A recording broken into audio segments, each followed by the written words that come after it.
to move money into Chime. Hello everyone, welcome back to our channel, and in this video I'm going to show you how you will be able to move money into Chime.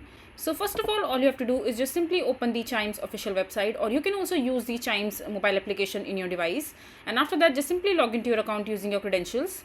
Just enter your email address, your password, and just log into your account if you already have an account.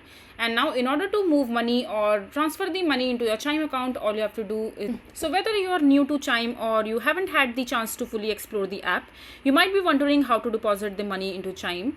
So here is the process that you can follow. So if you have set up your direct deposit with Chime, you will start unlocking more exciting features in the app. So you can start with the process in the Chime app under move money, and then you can set up your direct deposit. So in the so just go to the app and you can find your employers or payroll provider right in the Chime app, and if you app if they are supported, and you can search among more than 30,000 employer, payroll and provider and employment agencies at the bottom of the sign up direct deposit section.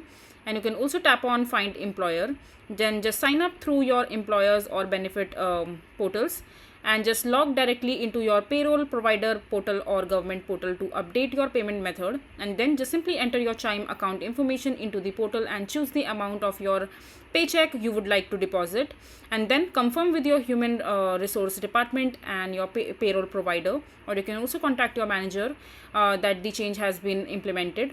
And then you just simply have to get the complete form and then navigate to the move money section and then set up direct deposit. Simply tap on get completed form, and the Chime will email you with the complete direct deposit form as a PDF, and along with a voided check should your employer required it. And on the form you can say whether you want your entire paycheck direct deposit into your bank account or the specific amount or percentage deposited, and then just simply email this particular form to your manager or your HR department. And that should be set up. And once your direct deposit is set up, then you will be able to move money quite easily. So this is basically how you will be able to transfer money into Chime. I hope you find this video to be helpful. So that is it for this video. If you find this video to be helpful, make sure to hit that like button and don't forget to subscribe to our channel for more such informative videos, and I'll see you the next time.